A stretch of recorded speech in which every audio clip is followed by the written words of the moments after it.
thank you once again for sharing your valuable insights and thoughts on the adventure of our recipe tree. And I totally agree with you that with the internet nowadays, especially for teenagers or younger generations, even though we can see many kids are very active on the net, they seem to be connected, so-called connected, but in fact there's this loneliness hitting them really hard. And with the screen on-screen time being prolonged due to the ease of access through the net, it's making the condition worse. Therefore, I know, in Australia, we are probably thinking of limiting or putting certain regulated practices on teenagers accessing the internet, or especially social media, because when people are being on the internet for too long, they might got disconnected and feeling that loneliness hitting them really hard, because we are not seeing people face to face anymore nowadays, or lessen such activity nowadays. And our recipe tree is that germ arises during your COVID time, where you wanted to build this connection with family and friends. I think it is a great venture and great inspirational project, and a fun platform you are bringing to us, to help us to understand what is the meaning behind preserving connection, getting that intimacy, getting that I think family bonding activity ongoing, and I love how you created into a beautiful platform, which I feel like it's really easy, because I was thinking, like, when I was building my own website, I was thinking, should I have more plugins to put on recipe cards, or some sort of a technology into my website. But I think our recipe tree actually gave me that outlet to produce recipes in a very simple and easy to navigate platform. I really enjoyed it, and I love the idea that this Mother's Day you are actually delivering the same message and giving people a chance to really enjoy the good old traditions that my grandmother or our grandmothers, our mothers are bring on to us. And would love to have you to share more statistics in terms of how internet is impacting people mentally, emotionally, and I do know, for teenagers, when they are exposed to internet, it's actually causing more society problems, such as suicide and negative impact in their health and mental conditions. And I do have colleagues who has actually experienced suicide at a very, very, very young age, and took his life away. So next question for you is, do you have a favorite recipe passed down from a parent or grandparent that brings you comfort?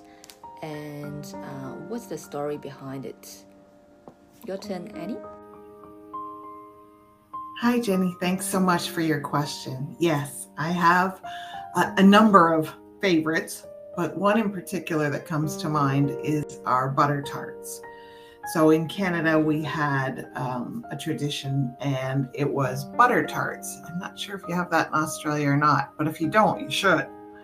Anyway, if you go to ourrecipetree.com and you search at the top under recipes, you will find butter tarts. So butter tarts were something that were very special, that my mom and my aunt got together and they made together. And it was always such a fun time, us stealing tarts and doing different little things. And it was a great experience. And it was an opportunity to really be together and to watch community in the kitchen, which is one of the things we're trying to achieve. So this past Christmas, we took the opportunity, we had a bunch of cousins together, and we had those cousins that are really good cooks and that have done this a number of times teach the others.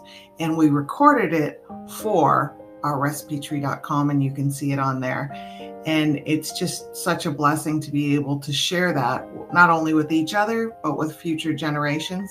And now around the world. Thank you, Jenny. And this is a really important point too, is that when you buy someone a tree, or when you build a tree with someone else, or you just save your own recipes, any way you want to do it is just fine.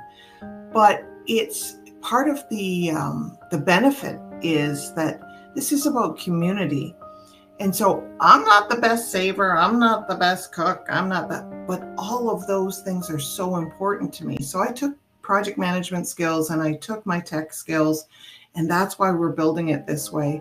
You don't have to be great at it. You don't have to be the perfect cook, the perfect recipe saver, any of those things.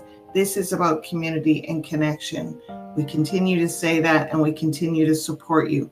Anyone that has any questions or ideas for us on how we better do that, don't let the text scare you. We took care of it for you. Get together with your Roots crew and save these recipes. But again, to specifically answer your question, look up butter tarts on our recipetree.com. You'll love them. Thanks, guys. Annie, thank you very much for answering my last question. Really appreciate you share your favorite recipe passed on from your generations. And I've actually gone and had a watch of Emily's butter tart video on our recipe tree, and also checked the ingredients and the step-by-steps from there too.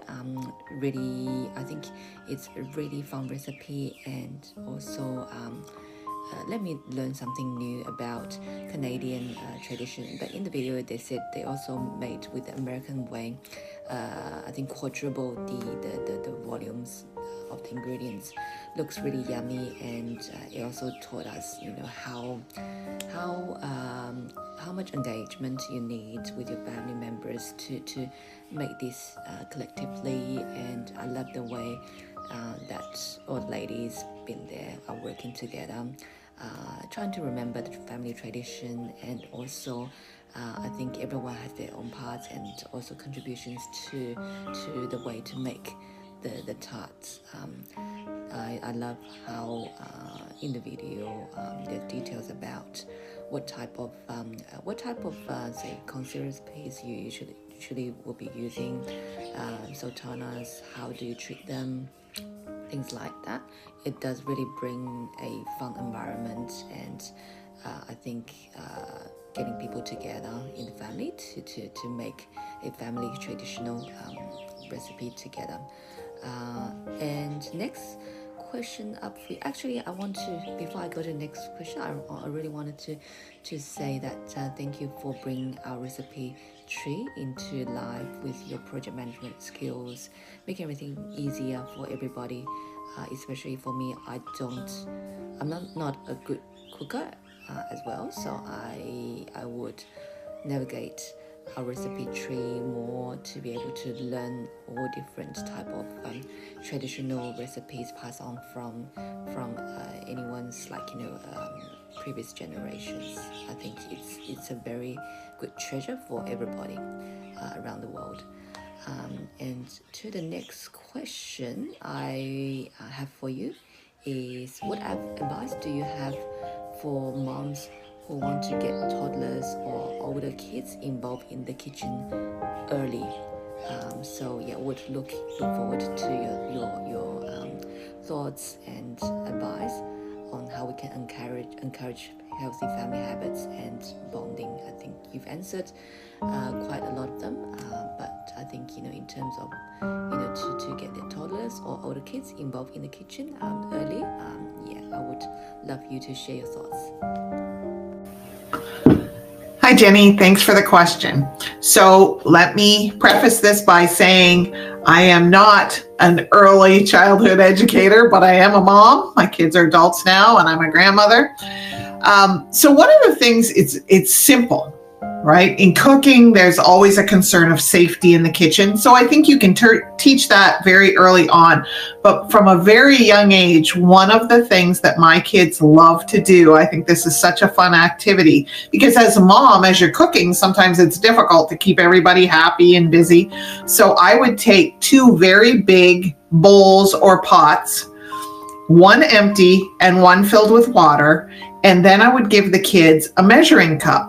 And their idea was to learn measuring and playing. And of course, when they're really little, it doesn't matter. They don't need to know how much a cup is.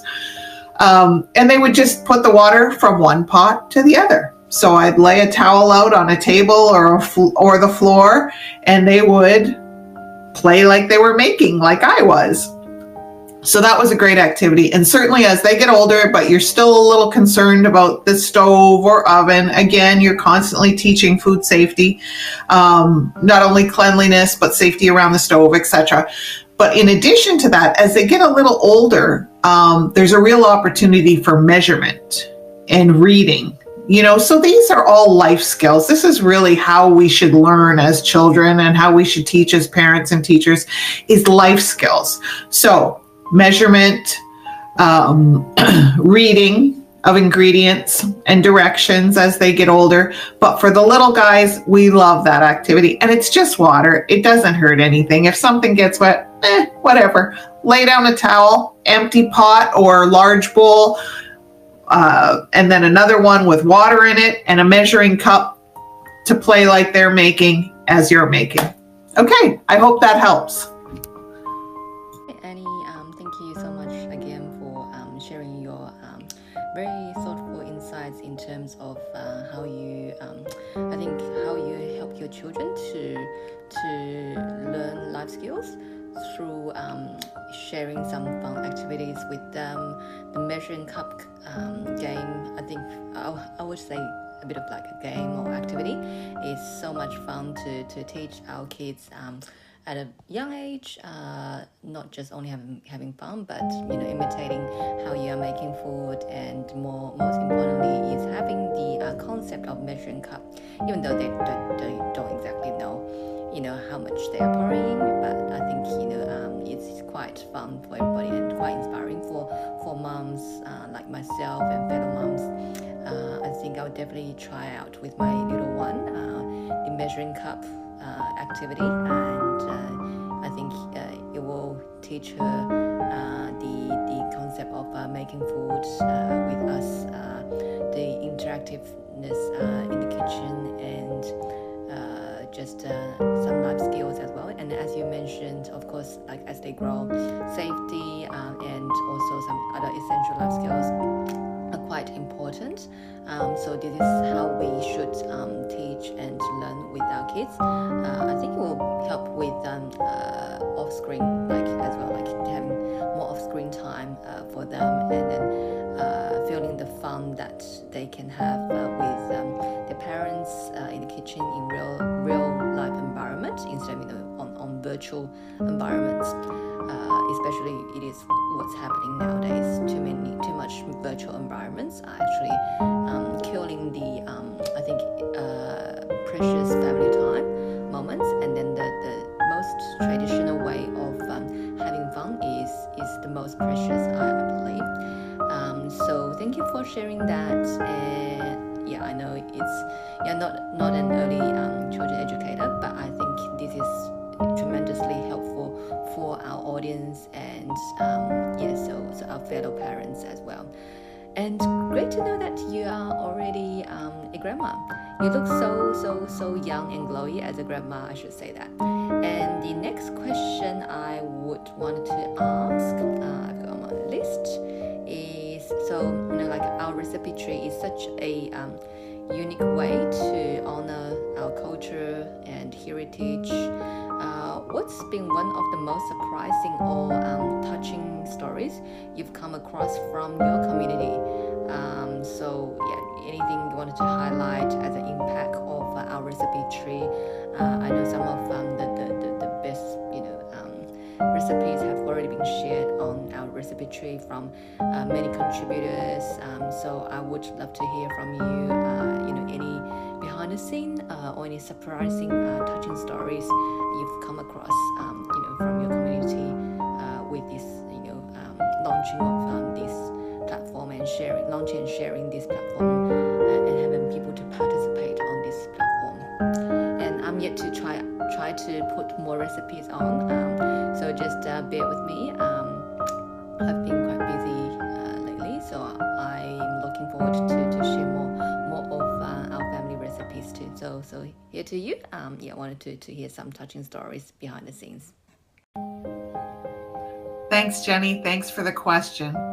So definitely, for sure, the most heart-wrenching experience I've had with this is if you search Emmy's applesauce in recipes or just applesauce, and you'll see Emmy's.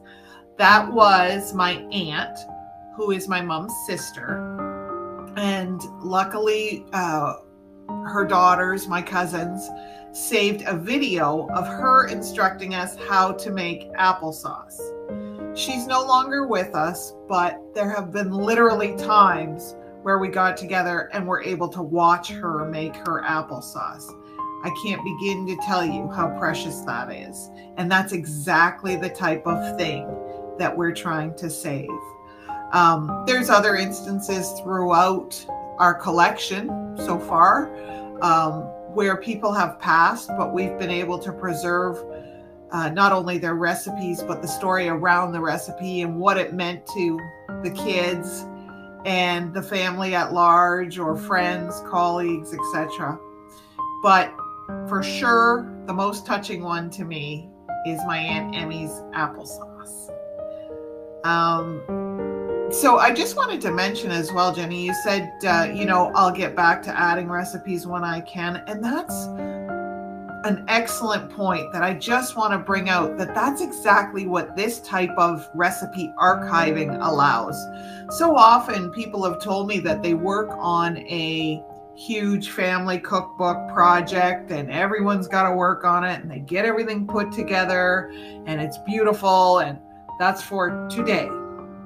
Now, a year from now, we want to update it. We want to do different things. And it's just, everybody's like, I don't want to do it again.